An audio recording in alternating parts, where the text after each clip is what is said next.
Hello everyone, আমি আকিব মতিন, আপনাদের host. সবাইকে আমন্ত্রণ জানাচ্ছি এবি ফরেক্স ট্রেডিং কর্পসের উইকলি মার্কেট আপডেটের ভিডিওটি দেখার জন্য। আমরা আমাদের উইকলি আপডেটের ভিডিও আকারে আপনাদের কাছে প্রতি সপ্তাহে পাবলিশ করছি। চলুন দেখা যাক 29শে মে 2017 থেকে 3রা জুন 2017 শুক্রবার পর্যন্ত ইউএসডি জেপিওয়াই এবং ইউএসডি ক্যাড পেয়ারে আমাদের মার্কেট পয়েন্ট অফ ভিউটা কী হতে পারে। তো প্রথমত আমরা ইউএসডি জেপিওয়াইতে বহুত আগে থেকেই বলে এসেছি যে একটা ভালো পরিমাণে ইনস্টিটিউশনাল আপনার একটা ভালো ডিমান্ড একটা জোন ছিল 109।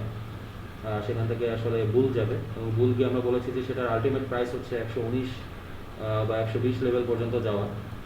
তো আমরা সেখানে এভাবেই ইন্ডিকেট করে দিয়েছি। তবে তার আগ পর্যন্ত আমরা দেখতে পাচ্ছি যে আসলে সেখান থেকে মার্কেট পুলব্যাক করেছে, কারণ দেখেছি যে গত সপ্তাহে ডলার বিভিন্ন কারণে উইক ছিল।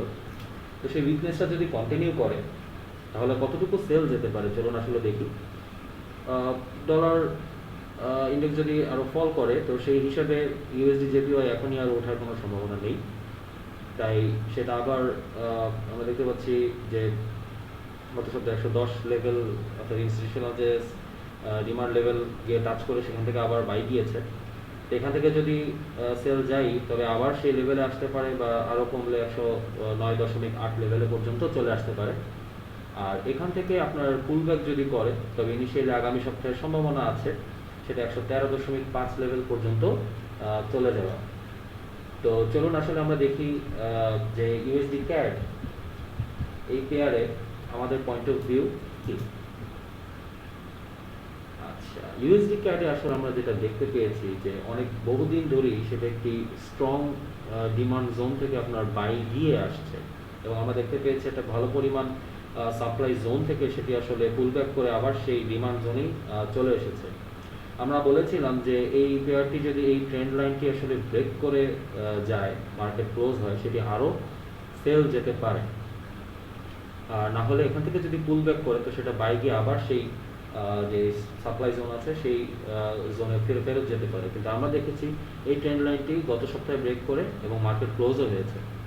তো আসলে আমরা এখান থেকে কি দেখতে পাচ্ছি, আমরা যদি এখানে একটি ট্রেন্ড লাইন আঁকি,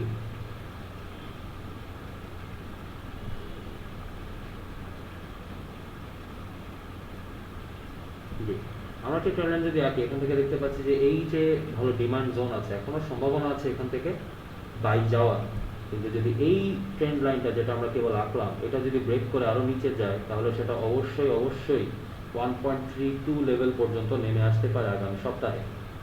আর যদি এই ট্রেন্ড লাইন থেকে পুল ব্যাক করে তবে তার আলটিমেট গোল হচ্ছে আমরা বলবো সামনের সপ্তাহে 1.36 পর্যন্ত যেতে পারে, অর্থাৎ 200 পিপ আয়তার উপর উঠবে না হলে আসলে নিচে নামবে। তো এখনই বলা যাচ্ছে না সেটা কী হবে, তার ডিপেন্ড করছে আসলে ট্রেন্ড লাইনটি যে আছে সেটা ব্রেক করে নিচে যাচ্ছে নাকি আসলে উপরে যাচ্ছে। আপনারা চাইলে এখান থেকে বাই স্টপ বা সেল স্টপ বাই স্টপ বা সেল স্টপ আসলে বসা রাখতে পারে।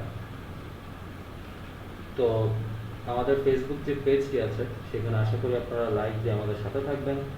আমাদের ইউটিউব যে চ্যানেল আছে এটি ফরেক্স ট্রেডিং কর্পস, আশা করি আপনারা সেখানে সাবস্ক্রাইব করবেন এবং যে ভিডিওটি এখন দেখছেন পারলে সেটি লাইক করুন এবং শেয়ার দিন যাতে করে অন্যান্য যে ট্রেডাররাও আছে তারাও উপকৃত হতে পারে। আমি আকিব মতিন আমন্ত্রণ জানাচ্ছি আমাদের সামনের ভিডিওগুলো দেখার জন্য।